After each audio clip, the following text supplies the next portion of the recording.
What's up, Buckeye fans? Welcome to another episode of the Bucknuts Happy Hour. I'm Patrick Murphy, here with you from Bucknuts and 24/7 Sports. We've got an interesting show today coming into the season. I think most people looked at this week and thought it would be this huge game between Ohio State and Penn State. It has not lived up to that, at least not this far. We will see how it plays out on Saturday. We're going to look at that game. We're going to talk Penn State. We're going to get an insider's perspective on the Nittany Lions so far this season. And then I'm going to talk about some things I'm interested in seeing Ohio State coming out of their second off week, where maybe they've improved. What could be different about this team as they head into sort of the stretch run of the season. As always, please make sure if you're watching this on YouTube, you hit that thumbs up button, turn on alerts so that you get all of our videos, not just our podcasts, but our video interviews and everything else we post on that. And if you're listening to this on your podcast platform of choice, please leave a 5-star review. Give us some comments. We always like to hear from you. Keeping it sober today. I am just drinking water. I've got a bit of a throat ear thing, so I figured chugging a beer on a podcast probably wasn't the best use of my health, but I'm sure we'll be back in due time. I feel all right. So just going with water. So if you hear me sipping the water, that's what it is. But let's get into it.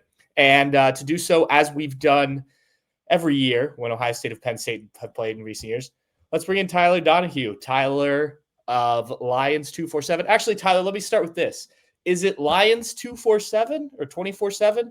Or I noticed on the site when I was looking earlier this week, Fight on State. Which one do you want to go by? Ooh, so I introduced our podcast. I said Lions247 podcast. Okay. Fight on State was when there was a merger before my time. I think the old Scout site that Mark Brennan was the publisher of came on board, and I think that had some brand recognition, so it kept it on board. Don't use that term much, but out of respect to our guy Mark, who will be with you in the press box on Saturday, we'll keep that in the mix too. But we got Lions247. You were on our podcast this week. I'm on your podcast now. I think this is at least the 5th, 6th, 7th straight year that we've done this kind of exchange during the game week. So feels different. There's no denying it feels different here in State College. I know it feels different for you in Columbus. One team held up their end of the bargain. One did not get into November 1st, but always happy to break things down with you and return the favor after you gave us some great perspective and insight on our show earlier this week. Yeah, it's always fun, and I say this a lot, but I love that we're able to do this within this network. We have great people, within the Big Ten, which we recognize or people recognize because we do this often. But when you get in the playoff and you're talking to new people, it's been fun to sort of branch out that way. You brought it up, so let's get into this Penn State season so far. You and I are also doing some written questions, and so I'm going to ask this first question a little bit different way than I did in that. How surprised are you that things have gone the way they've gone? I know going into the season, there was all the hype, but sort of where did you stand going into the season and kind of where are you now based on those expectations? I'm as surprised as I've been covering anything in a professional capacity in the sports world, to be honest with you. Look, I think going into the season, regardless of what they lost last year. And like Ohio State, you're going to lose some serious talent. They lost an All-American and tight end in Tyler Warren, who was the centerpiece of their offense. They lost the best player on defense and edge rusher Abdul Carter. And yet, in the 8 months leading up to kickoff, I had never encountered such internal optimism, confidence from James Franklin on down. Whatever coach you were speaking with, whatever player you were speaking with, they had their chest out. They were talking about national championship expectations. Much of my time here, Patrick, it's been about 1-0, 1-0, 1-0. What's the team in front of your face? Perhaps that's part of the problem here. But I think when you heard from this team, James Franklin said it multiple times at Big Ten Media Days in Las Vegas during our preseason press conference in early August. This is the best personnel he has had assembled at Penn State in 12 years. And he said that's both the roster in terms of athletic talent, experience, and also the staff, the coordinators, the position coaches, all the auxiliary components within a building, like the analysts and recruiting people. They felt like they had everything where they needed it to be going into this year.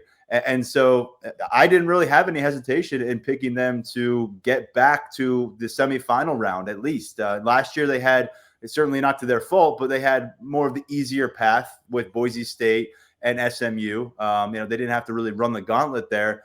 But in my mind, I thought that's where you kind of had to start. If defining whether this was a successful season or not, it was about getting at least to the point you were last year, on the doorstep of a national championship game.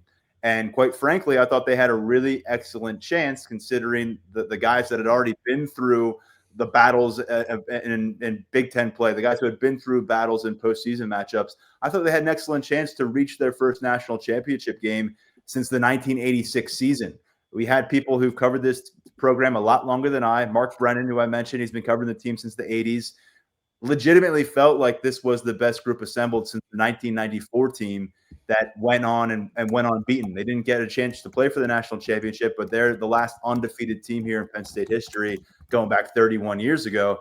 And so based on what I was hearing around me, based on what I had already seen with my own eyes with the playoff run last year, I had 2 feet on the bandwagon and thinking this was a Penn State team that could go the distance, that could actually beat Ohio State. I've covered this team since 2017. I've never with my own eyes seen them beat Ohio State. I actually thought that could happen this year. I'd like their chances to beat Oregon, a game that they did lead in overtime, but ultimately lost and really started this slide.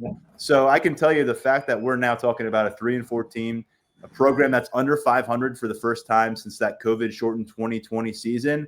You know, this 2022 class, which comprised much of the key positions, they'd never had a losing streak in their entire careers. They never lost 2 games in a row. They come into Columbus with 4 consecutive losses. Now, granted, by 14 total points collectively, but 4 losses are 4 losses. So this has been startling. It's been jarring, whatever you want to apply to it. And oh, by the way, along the way, James Franklin went from the guy who said this was his best group ever to not being welcomed in the building anymore by mid-October. So it has been as disappointing and surprising as I think you could possibly imagine. You touched on a couple things there that I've brought up when I've talked with people about this game. The Oregon game, it's in double overtime. Like, if that goes the other way, if Drew Aller doesn't throw an interception, this, that, or the other thing, maybe we're talking something different. The margins of these games, these last 3 weeks, or the last 3 games, it's been close. It's not like Penn State has just been blown out. So how far do you think, I know it's 4 losses and 4 losses is 4 losses, but how far has this team really fallen from where it is? Because you listen to the Ohio State side of things this week, everyone's pointing to this was the number 2 team in the country. They still have a lot of talent. Obviously, no James Franklin, no Drew Aller. There's been a couple other injuries, but like, would it be a huge shock? I know they're a 3-touchdown underdog, but for this team to come in and at the very least play competitive against Ohio State. No, I don't think it would be a shock. And anyone who's followed this series, you know, I look back to that 2019 game when Sean Clifford was banged up. I think he barely got through the first quarter before they pulled him to the sideline. They didn't have a lot going on then in that game, but it was still, you know, even though Justin Fields was able to lead some drives that put that one out of reach, it was closer than the experts anticipated. And I think it was like a 19-point spread going into that 2019 matchup. And year by year, you know, the losing streak is what it is. It's glaring for the program against Ohio State, but there's been a couple 1-point losses along the way.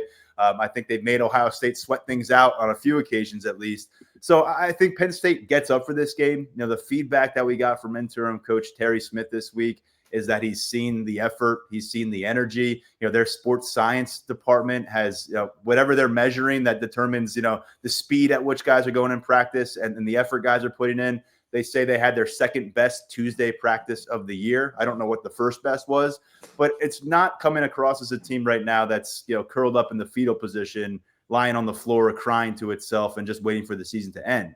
I did kind of get that sense a little bit, maybe coming off of James Franklin firing leading up to the Iowa game. I thought they came out and probably played as spirited of football that we had seen in a few weeks from them. They ended up losing that game by 1 point in Iowa City. But I don't think there's any doubt that they have gas in the tank for this game. But how much can those emotions, how much can the, you know, nobody believes in us mindset carry you through 4 quarters? I think it's a slippery slope because I think that kind of emotion can get you through a quarter or 2. But as the ebbs and flows happen in a game, as the other team makes adjustments, and I know Ohio State will with their staff, I think it's a really difficult thing to sustain that kind of energy on the road for 4 quarters. And I'll just tell you, it's not, they weren't blown out at any point, but the benefit of the doubt has just shriveled from my point of view. You know, the Oregon game, it was they led in overtime, but they were down 17-3, 5 minutes into the fourth quarter. It was like a no-show for the offense. All due respect to the Ducks defense, it was what we'd seen play out in some, spotlight games for Penn State in the past where Drew Aller and the offense aren't really impressing you in any way and don't look like a top 10 team. And then the defense gives up a late lead against Oregon, and the rest is history. But even before that game, they had 3 cupcake non-conference opponents. There was a lot of talk about, are you really helping your team by scheduling this? Are you really putting yourself in a position to have a stride going into the Big Ten? I know Ohio State didn't have that problem opening up against Texas, but I think that was ultimately kind of showed through. They weren't tested much. They kind of seemed to sleepwalk through a couple of those games, especially offensively. It was a 10-0 game at halftime against Florida International. The lopsided margins looked great if you're just watching on paper, but we had some concerns, especially on offense, coming out of those first 3 games. They were validated in some significant ways against Oregon, and then they found themselves down 27-7 at halftime against UCLA. And going into that game, UCLA was 0-4, had just parted ways with their offensive coordinator, had already fired their head coach, and was averaging 14 points per game. And so that was like, okay, we need to really re-examine what this Penn State football team is. They battled back. They ended up losing by 5 points, but it was a deflating loss. And then they followed it up with another clunker performance against Northwestern. And so that was the end of it for James Franklin. All of a sudden, it was like a span of 15 days where it went from him being the king of the castle here on the ESPN game day set, sitting next to Nick Saban, who was dressed in a Nittany Lion mascot uniform, to, okay, James, we're going to need you to leave the building. You're not our head coach anymore. And that's where we are now. It's shocking, but I think if there's any game that to me is going to show that they have some spirit left in them, it's going to be this one. Then they got to go home and they have the number 2 team in the country, Indiana, which has been such a remarkable story. They visit Beaver Stadium. So there's nowhere to hide right now, Patrick. They cannot come out of the bye week and feel like they just can cruise control, get to the finish line, and all part ways or whatever at the end of the season. There's still 5 games left in this thing, and they've got number 1 and number 2 back-to-back. So if they don't respond and they don't look like a team that's motivated, then it's going to be a really, really ugly trip to the finish line. It's wild that you're talking about the number 1 and number 2 team in the country in the Big Ten, and it's not just Ohio State, Penn State, or Michigan. Credit to Indiana for getting up there. You mentioned that James Franklin sitting next to Nick Saban before the Oregon game. He then went to game day again 2 weeks ago, was it? And had that I don't even know what you call it, but sort of I don't call it an interview. I don't think. No, it was interesting, but that just made me. I wasn't going to ask you about this, but that just made me think. What was kind of the reaction to James Franklin's comments among you guys that cover it, but also the fan base and maybe even people in the program if you talk to anybody? Yeah, I think there was some surprise at Nick Saban's comments to start, because I thought Nick Saban kind of answered his own anger with one of his statements. He talked about when he was saying that it was, he wasn't fairly treated. He brought up, you are the one who set these expectations. You are the one that put the program in this place where national championship is the expectation. And they neglected to mention that they got boat raced by UCLA and then lost to Northwestern at home with their backs against the wall. They referenced the Oregon game. Those 2 games mattered a lot in terms of the trajectory. When he talked to athletic director Pat Kraft and what he was trying to gauge where this program is right now, not just a 1, 2, 3 game sample size, but like, where is the trajectory pointing? What does the locker room, what does the life of the locker room look like right now? He determined it was time to make a change. And I think going into the year, in my mind, Patrick, I really view this as either a boom or bust situation, because there was only one way or the other. Either they were going to fulfill the expectations that they've been very public about, and that publicly started with James Franklin and all the stuff he said about this team and his staff, or they were going to fall short. And in my mind, falling short meant maybe going 9-3, missing the playoffs. And at the end of the thing, you turn to each other and you shake hands with James Franklin and say, why don't we get a fresh start for each other? Because I think it may have peaked here. Now, for him not to survive October, no one saw that coming. But I think, him saying he was shocked, I'm not surprised he said that by his dismissal, but he looked like a guy in the post-game press conference against Northwestern. He had some extra family and friends in the room. Yeah. He was lambasted by the crowd for a second straight home game coming out of the tunnel. He gave the shortest opening statement I've ever heard in his career. His demeanor did not match the James Franklin I've come to know over the past 9 years. And additionally, he was asked multiple times about Did he feel like it was still in his best interest to be the head coach at Penn State? And he essentially sidestepped that and deferred to saying, those guys in the locker room are where I'm dedicated to. He didn't talk about the university, didn't talk about the program long term.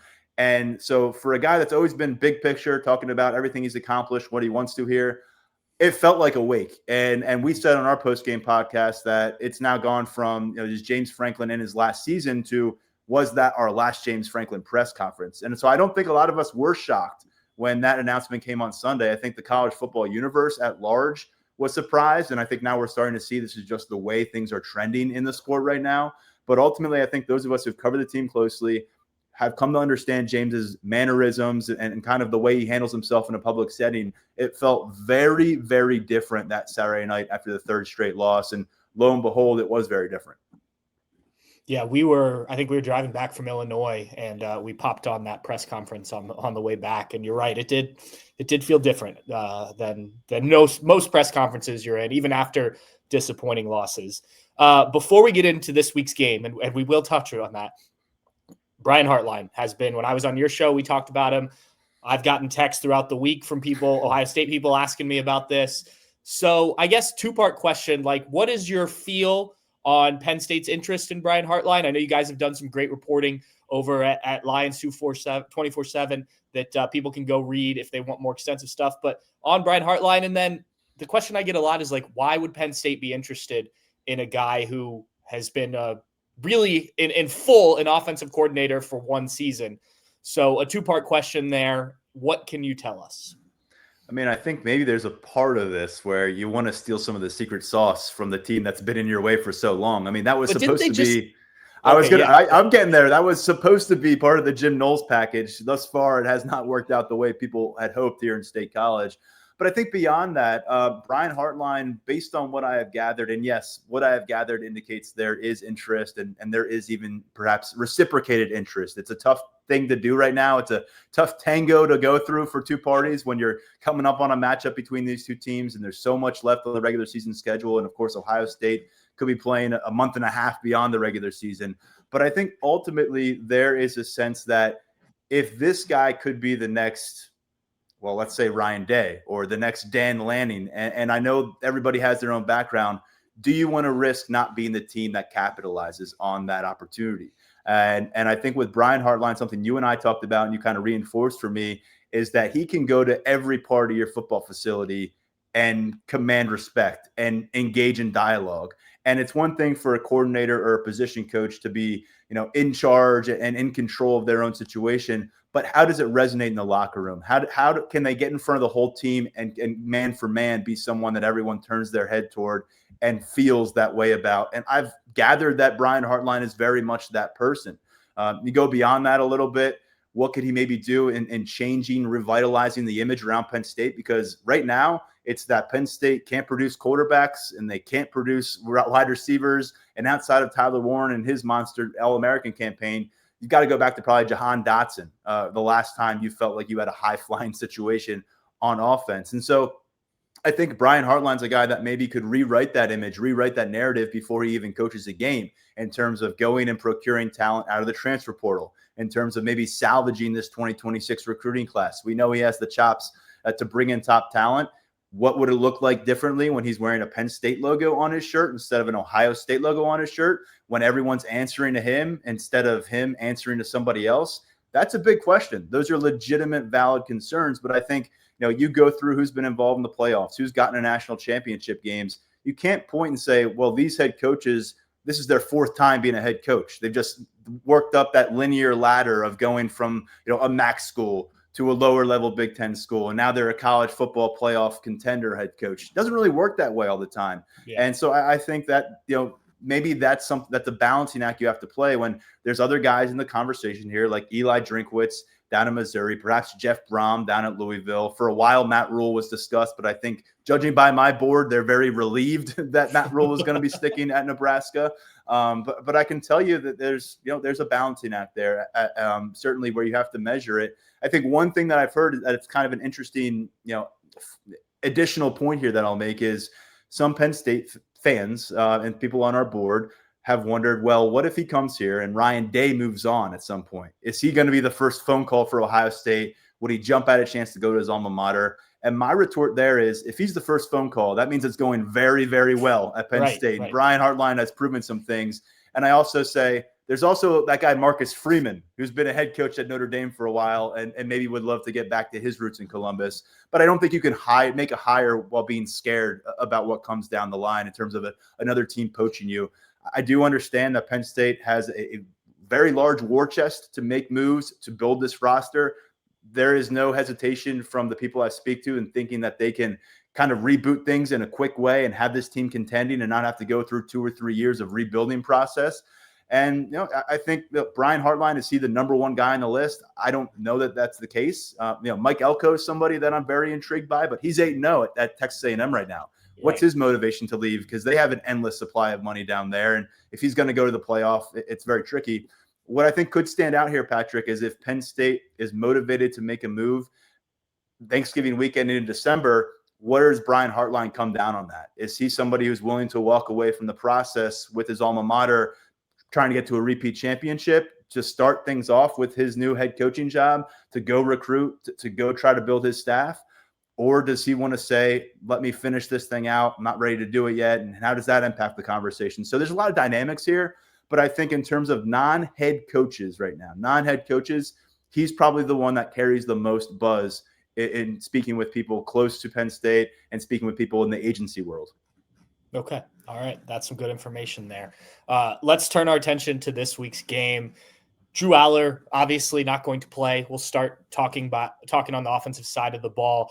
Ethan Grunkmeyer is a guy that some in Columbus who follow high school football might remember from a few years ago when he was playing locally here. I know it's only been one game. I watched the Iowa game. He does give some dual threat ability that Aller didn't give a ton, though we did see in Columbus last year, or in Columbus 2 years ago, that he did that late in the game. What does the offense look like now that Drew Aller's not in it? What do you expect, especially coming out of an off week with that time to prepare for this all to look like when the offense takes the field at Ohio Stadium? Yeah, I wouldn't say it's all that much of a difference in terms of the rushing threat. I think they were a little more cautious of it with Drew. But he did put together, he was kind of a back against the wall, he can make it happen runner versus a design runner. I think they did more design runs at Iowa. But with Grunkmeyer, he's a guy that came to campus right on the fringe of a top 100 prospect. He's actually the second highest rated quarterback recruit to sign with Penn State in the Franklin era, behind only Drew Aller. And I think I got to be very clear about this. A lot of respect for Drew Aller, who he was as a leader. He's a fighter. But these aren't exactly big shoes to fill in terms of productivity. He was not having a slam dunk big-time season. It was a struggle for this offense in a lot of ways. I believe they had 9 total touchdown throws through 7 games. So it's not like he was delivering the Heisman Trophy campaign that people had hoped. This is a guy who was through, I think, 35 starts in his college career. And it was getting to the point with Drew, it was like, he is who he is. And that's okay, but it didn't really align with being the number 1 recruit in the country and replacing Sean Clifford and people thinking that was going to elevate things, especially in the pass attack.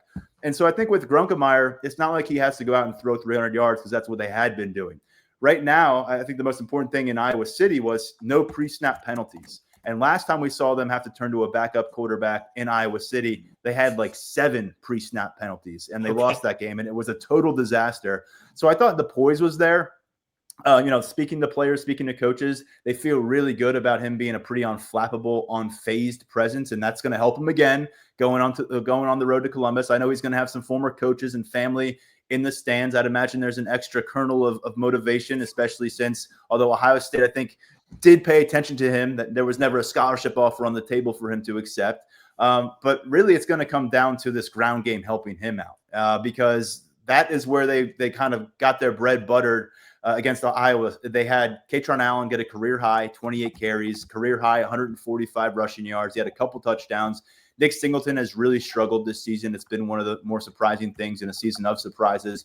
But it seems like they got something clicking a bit with their ground game. And Terry Smith actually told us, the interim coach, after practice Wednesday, that they need to outrush Ohio State on Saturday. He says that is the primary mission for them, outrush Ohio State. It wouldn't surprise me if they come out and really go run heavy. They've got to keep Ohio State honest in any way they can, but this is a team that has not really threatened opponents down the field regardless of quarterback. They're averaging about 2.5 passes of 20-plus yards per contest. And so to me, although we've heard they want to get more vertical coming out of the bye week, I've got very little faith that this pass attack is going to carry Penn State. So I think that takes some of the burden off of Ethan Grunkmeyer, but ultimately he's going to have to protect the football.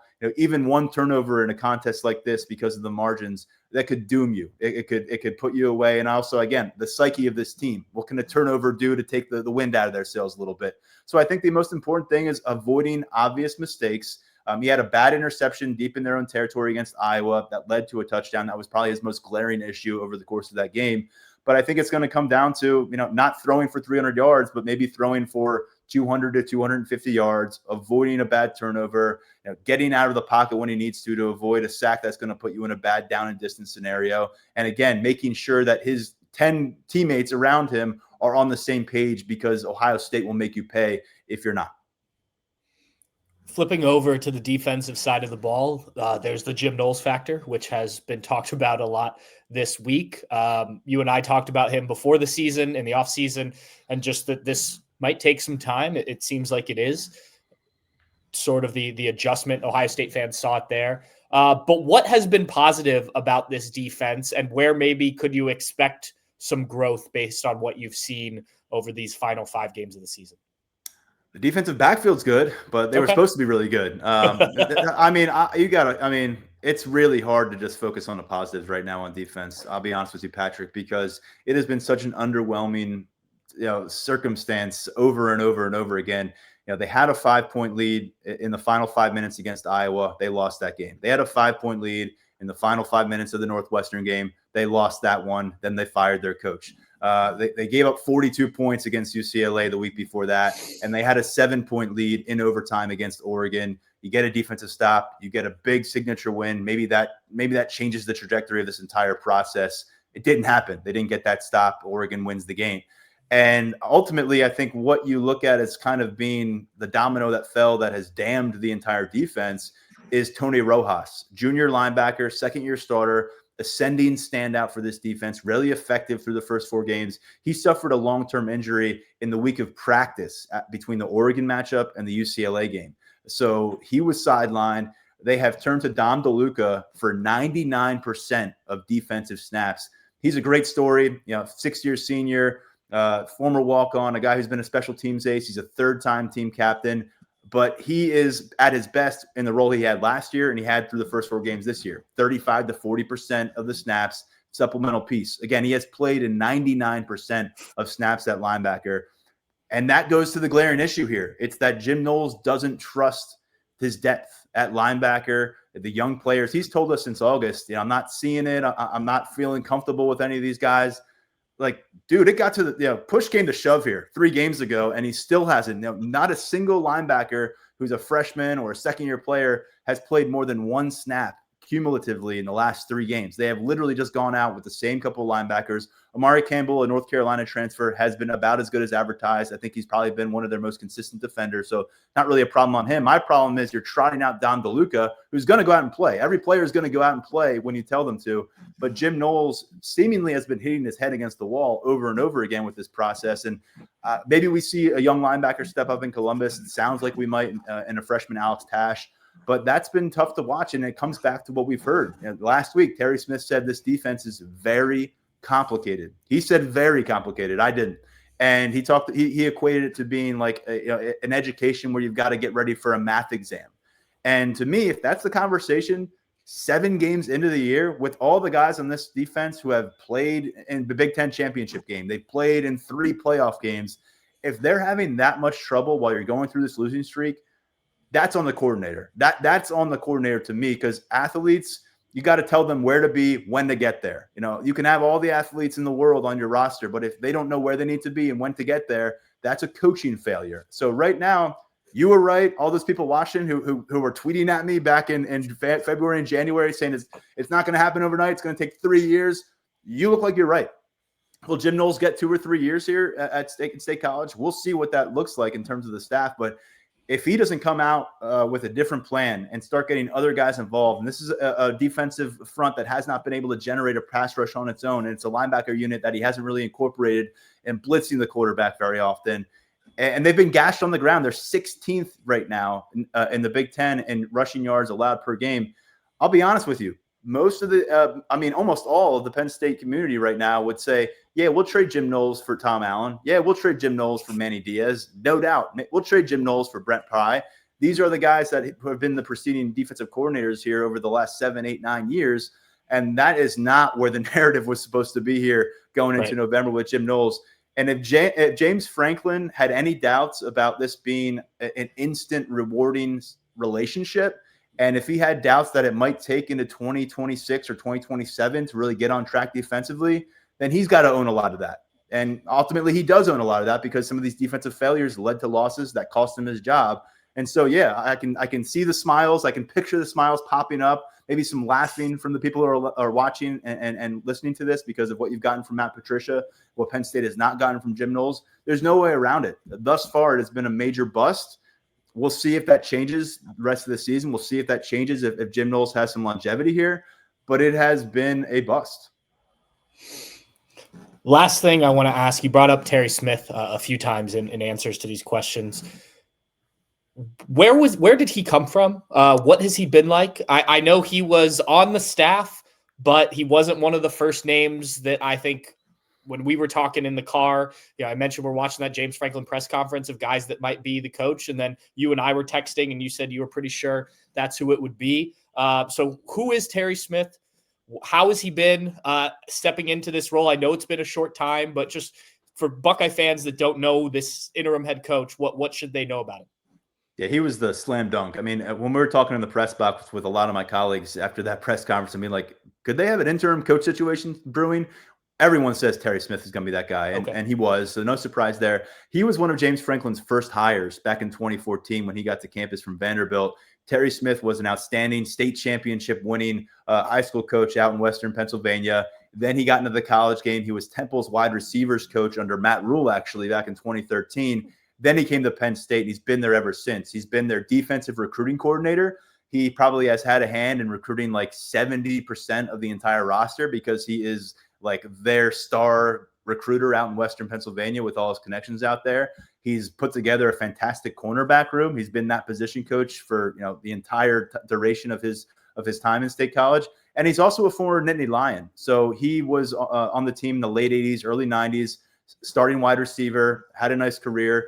And he's got a daughter and a son who have both graduated from the university. His father graduated from the university. So this isn't that mercenary type. And college coaching staffs are filled with mercenaries who are essentially rentals. This is not that guy. I would imagine he's probably at or near the top of the list if another head coach is brought in terms of who you want to retain on the roster, convinced that they want to stay put here. He would be that guy.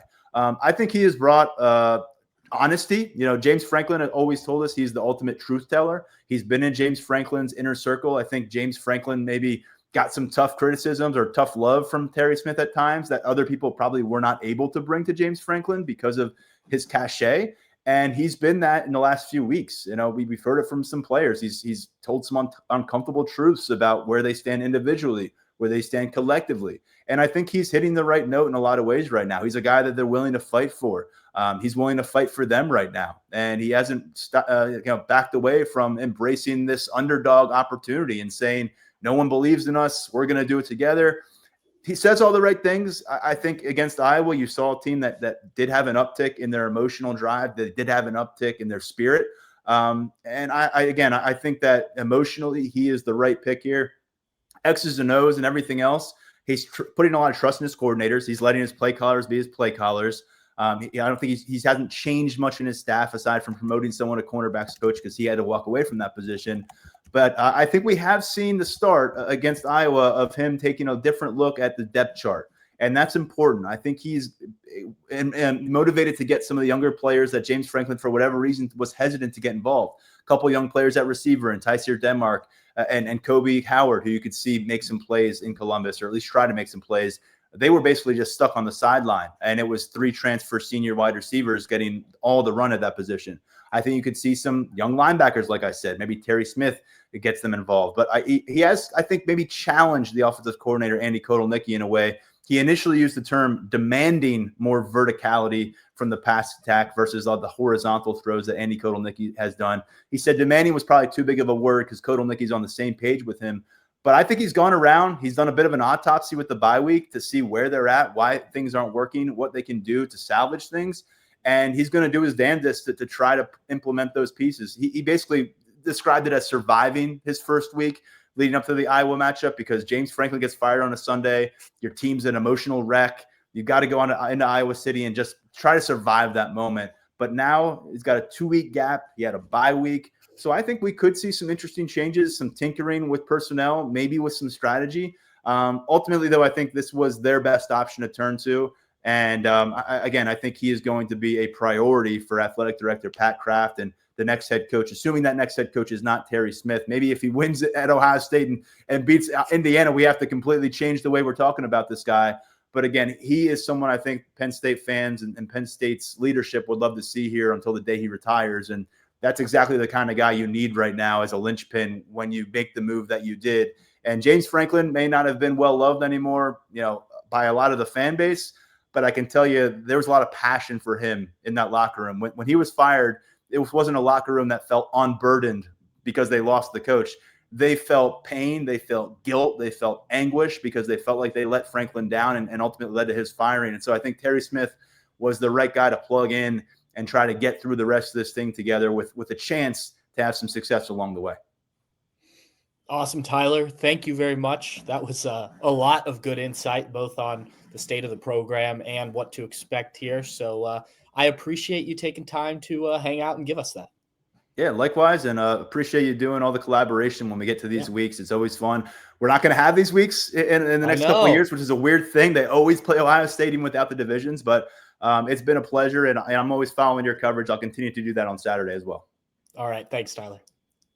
And thank you to Tyler for jumping on with us. Again, Tyler Donohue from Lions247, the Penn State 24/7 sports site. Again, their coverage has been a little odd this week and compared to previous years, just because they obviously have a lot going on that doesn't involve this game. Probably priority in terms of the coaching, searching stuff and just kind of everything going on. But if you're interested in that, you can check out over there. Obviously, there is the Brian Hartline connection. Tyler talked about that. I've done some looking into that, not a ton. I will say, at the very least, I would be surprised if there's anything on the Brian Hartline front until after the season is over. We'll see what happens then. Obviously, I think then there can be interviews. I know there's been a lot of, I don't know if reporting's the right word, stuff on social media about Brian Hartline flying to State College or interviewing. From my understanding, that has not been the case. Have there been conversations and between Brian Hartline and his representatives and Penn State? I think that's a real possibility, just to gauge interest and things like that. But I think that that's happened between Penn State and a lot of people. Talking to Tyler, talking to some other people, I think the Nittany Lions knew that they could cast a pretty wide net because they had so much time. Now that has changed a little bit because there are obviously some other major jobs that are open or could come open. And so you may have to get ahead of things a little bit quicker. But, I don't expect anything. I would be surprised if Penn State makes a hire before the end of the regular season, at least. And I don't see, Tyler was talking about Brian Hartline potentially, leaving Ohio State before to go to Penn State. I just can't see that happening. And that's not me reporting anything. That's just, I think Brian Hartline loves this university, loves this program. And I don't imagine he is going to pass up a chance to coordinate this offense in the college football playoff and potentially win another national championship. Even if he is very interested in that Penn State job, there will be other opportunities. And, if that means passing up this one, I think he would be okay with that for the opportunity that he has at Ohio State. But we'll see. We'll see what happens with the whole Brian Hartline situation. Now I want to get into sort of what I think might be different, improved, those type of things from Ohio State coming out of the off week. First, I think it's important to point out this is the number one team in the country. This team's undefeated. They're the defending national champions, all that stuff. So when we're talking about areas of improvement, we are to some degree nitpicking. And I think we all kind of do that naturally, right? Because Ohio State is so good, and especially from the college football playoff last year on, it's hard to talk about just how good this team is over and over and over again from our side of things. And from the fan side of things, like there's always that concern, like, well, what if this little thing that we notice doesn't go right? I do it with teams that I cheer for, and I talk to people about it a lot. Like, you do just naturally start to nitpick. For some teams, there's very obvious problems, right? The Cleveland Browns, they have obvious problems.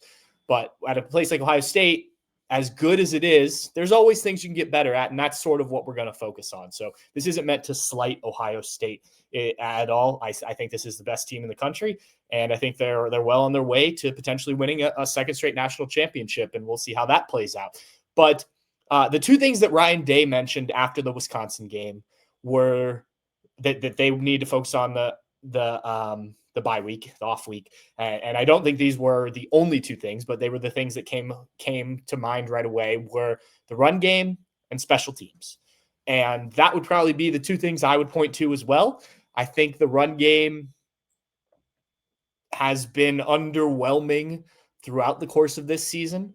Going back to even the Texas game, and we kind of came out of that thinking, okay, well, that's Texas, and Texas does have a really good run defense. So, like, there is some reasoning behind that. I'm pulling up where Texas ranks here. Yeah, Texas is the third best rush defense in the country, averaging 80.75 yards per game. And the Buckeyes put up 77 rushing yards, so just under what they've averaged. But that is carried on throughout the course of this season, right? Ohio State has not been good at running the ball. It got to the point where you took some Bo Jackson carries against Grambling and OU, and obviously he was successful in those, and turned that into, hey, he needs a bigger opportunity. And that sort of saw James Peoples' role reduced and CJ Donaldson's role reduced, depending on which game you looked at.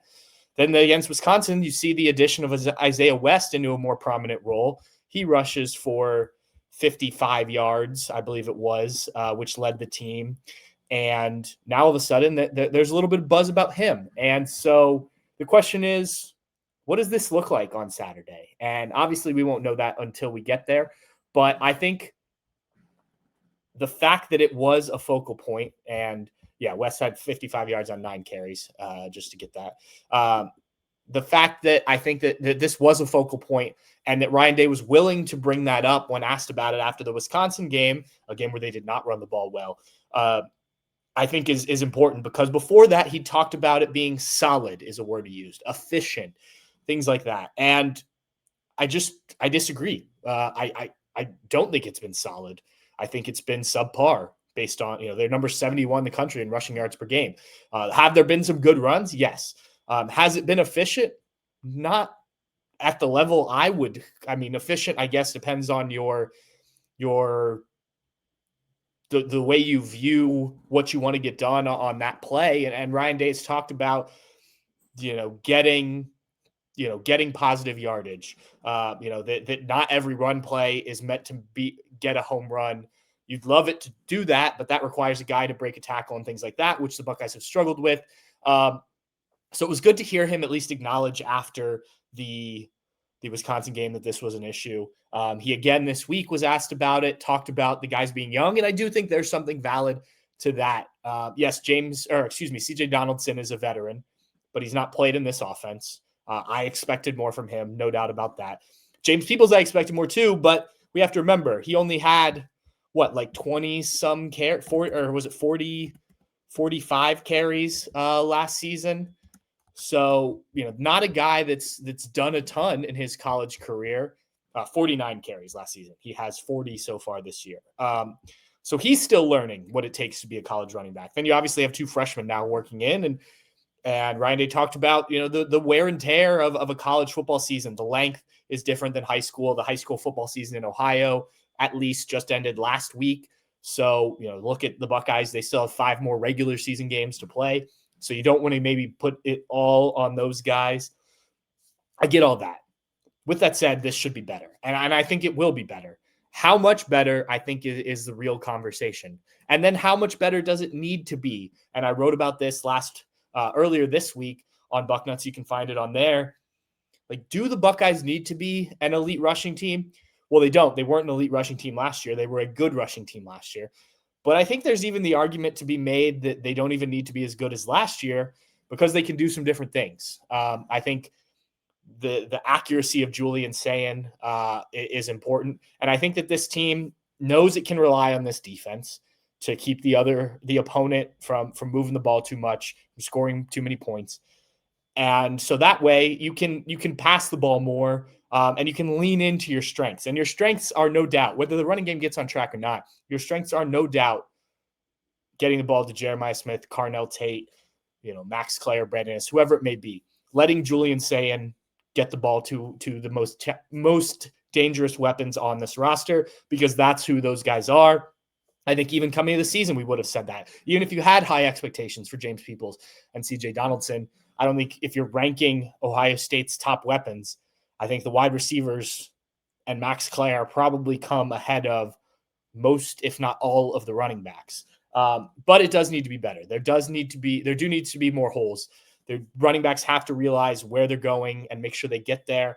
I think these are all things that are fixable, which is why I'm optimistic that the run game will be better. And I think if you really stress it during these 2 weeks, that gives you a good opportunity. I am interested in Isaiah West and sort of the way he made some guys miss in the holes and things like that. Like, no one else is doing that for Ohio State. All these guys' names are running together. Bo Jackson has done a good job. He's made some guys miss. He's broken some tackles, but he's really done a good job of just like pushing forward and not going down on that first contact, which a lot of these guys have. Bo Jackson maybe being healthier, I think, also helps. So I expect it to look cleaner against Penn State. Now, Penn State is a good rush defense. In fact, they're one of the best in the country. I think they're right about where Texas is this season. No, that's not correct. I had that wrong. I was looking at last year. Penn State is not a good rush defense. Let me take that back. They are allowing 158.71 yards per game on the ground, which is 91st nationally. So, yes, this should be a game, if you've gotten some things right, that you should be able to hit on some of these runs. Special teams, do I expect anything to be different? Not really, if we're being honest here, because we've seen over the course of these last handful of years, it just hasn't been the weapon, and those are Ryan Day's words, that the Buckeyes claim to want it to be. I'm not saying they don't put forth effort. They've obviously changed the way they coach it, and has it been as bad as it was a couple of years ago? No, there haven't been the big mistakes, the Wisconsin fake punt withstanding. But I don't expect it to all of a sudden become that much better. But I do think, and Brandon Innes talked about this week, and Ryan Day also mentioned it on his radio show, like, the idea is to catch the ball on a punt or a kick and get the ball for the offense, right? Because the offense is going to be your most explosive, your best way to score points. And so I think there's something to that. Like, hey, maybe don't take the risk of fielding a punt, for instance, that you're not completely sure on. And yeah, maybe it backs you up a little bit and you start in the shadow of your own goal post, as opposed to maybe if you catch it and get it on the 10. But, we'd rather catch it. You'd rather not catch it, have it start at maybe the 2, than you try and catch it at the 10 and you fumble it, and now all of a sudden the opponent has the ball. That makes sense, right? But I do think that at a place like Ohio State, it should be better. If that's your philosophy, then I think that's kind of where you're going to be. You're going to be a very average or below average team on special teams. Now, when we talk about this, we often talk about punt returning, kick returning, punting, field goals, right? What we don't talk about is the coverage. And Ohio State has been really good not allowing kick and punt returns. They're one of the best in the country, actually, at opponent kickoff returns. They are – that's not it. Maybe it's punt returns. I've got these stats mixed up. Well, opponent kick returns, they're only allowing 18.75 yards per game, which is 51st nationally. So middle of the road there. But punt returns, yeah, they're in the top 20, tied for 17th, allowing 3 yards per punt return. And they've only allowed 1 return all season. So, like, really that 3 yards, you look at Oregon's allowed 2. Now they've gone for negative half a yard. But like some teams like SMU has allowed 0.58 yards per return, but they've allowed 12 returns. So I think if we're going to criticize that side of it, then I think you have to also give credit where special teams have actually done well. But again, I don't see major changes. I don't think it's going to look a ton different. Will be interesting. Ryan Day talked on his radio show, like Penn State comes after a lot of field goals. They're very aggressive in doing it in terms of Ohio State taking field goals. Like that's something they certainly are aware of if Ryan Day is bringing that up. So like stuff like that, I think maybe they've focused on. The things that you don't want to hurt you, maybe not more so than the things that might benefit you, because if you get the ball back for the offense, if you put the defense in a good spot, you're probably going to be successful because those are strengths of your team. Some other areas that Ryan Day didn't. I'm really interested just to see like what maybe tweaks, what maybe they recognized, here's where we're good, here's where we're not. And like, we're talking about the run game again. And this is a question I've wanted to ask Ryan Day about. I didn't get a chance during the off week. And then this week, there were just other things that I felt needed to be asked. But against Wisconsin, they threw to running backs 9 times. More of that, Bo Jackson, I talked about this last week, had 2 of his catches went for 16 yards. Like, if you can't get the run game going, getting the ball to these guys who seem comfortable, catching the ball, I would lean into that a little bit more, because when they're catching the ball, because of all those other weapons I mentioned, there's space, and it's not like you're catching the ball with a guy on you and you're getting tackled immediately and you only get 3 or 4 yards. And frankly, 3 or 4 yards is okay with this run game, but you're getting the ball thrown to you. No one's around. You turn and you can pick up 8, 9, 10, whatever yards there. And I think that that's a good way to, sort of lean into that as you lean into the pass game. You still have the running backs involved. Do your rushing numbers look as good? No, but as Ryan Day's called it before, sort of an extension of the run game. Some of that stuff I think would be good to see more of. And what I don't know is whether that was just something that happened to happen against Wisconsin, or whether that was part of the game plan of, hey, let's, obviously that's not the first read, I don't think, though there was one play where I do believe the entire play was thrown to Bo Jackson based on some of what the receivers were doing. But stuff like that, like where have you identified that you want to be better or can be better? Where have you identified that you are good and need to lean into some of these things more?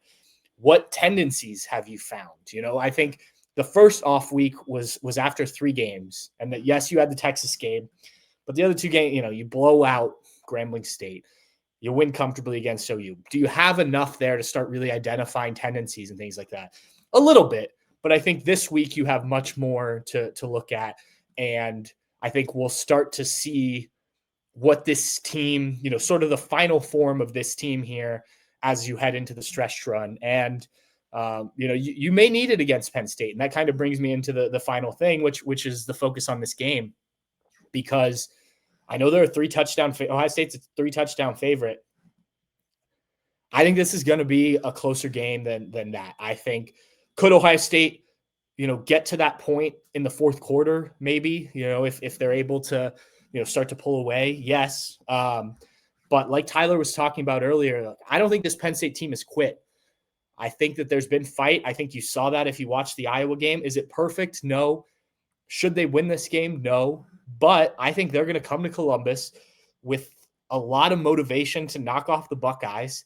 And even though the one loss wouldn't derail Ohio State's season like it might have in the past, it still would be pretty painful to lose to a 3-4 Penn State team for this Buckeye team, right? So I think there's going to be a lot of fight. I think Ohio State has to bring its A game, something they've done really well all season. But you can't overlook this Penn State team just because they're 3-4 this year and they've lost 4 in a row. There's still, as Ryan Day said all week, there's still too much talent. I know they have a redshirt freshman quarterback starting. I know one of their top linebackers is out. I know James Franklin isn't there, which actually that might be an advantage for Penn State in this matchup, given his record against Ohio State and Michigan. But I think you've got to make sure that you have the right approach, that you are doing the same things as you did every week, and that when you go out on that field, you execute at the same level, because otherwise you're going to find yourself in a dogfight. Headline for Saturday night, Sunday morning. I think it will be something along the lines of Buckeyes. Yeah, let's see. Close call turns into big win for Buckeyes, and like big win. I think this could be, certainly. Would it surprise me if it was a 2 touchdown plus win? No. But I do think, like, if you're at that game, if you're watching this game, I think at halftime, it may be a little uncomfortable, because I think Penn State is going to hang around and maybe even have a lead at some point, third quarter, things like that. So if you're expecting, hey, they're going to go in and blow out Penn State, I know UCLA got up big on Penn State and they had to come climbing back, but I think the game against Northwestern, not that Northwestern's good, but that was not a close game and whatnot. And then I think coming out of losing James Franklin, they showed fight against Iowa, and you've now had 2 weeks to prepare. So what do they have? What does Penn State have up its sleeve that maybe Ohio State hasn't seen, and things like that? Some wrinkles that they could throw at the Buckeyes. I think you just have to be ready for everything. I do think the Buckeyes are going to win, though. I just want to make that clear. This is not me saying that the Buckeyes are on upset alert. I think it's going to be closer than the spread and things like that. All right, guys. Well, thank you for tuning in. Thank you to Tyler Donohue from Lions247 for joining us as well. I thought there was some really good information there, both on what's going on with Penn State, Brian Hartline, all of that, and then obviously this game. I'll be interested to talk next week, sort of what we saw coming out of the bye week, the off week, and whatnot. But anyway, we'll see how it all goes on Saturday. Excited to be back at the shoe. It's been a while. Noon game again, which means an early morning, but it is what it is. Thank you guys again for tuning in. I'll have a little water here, and hopefully this ear throat thing is gone by Saturday. So cheers, Buckeye fans.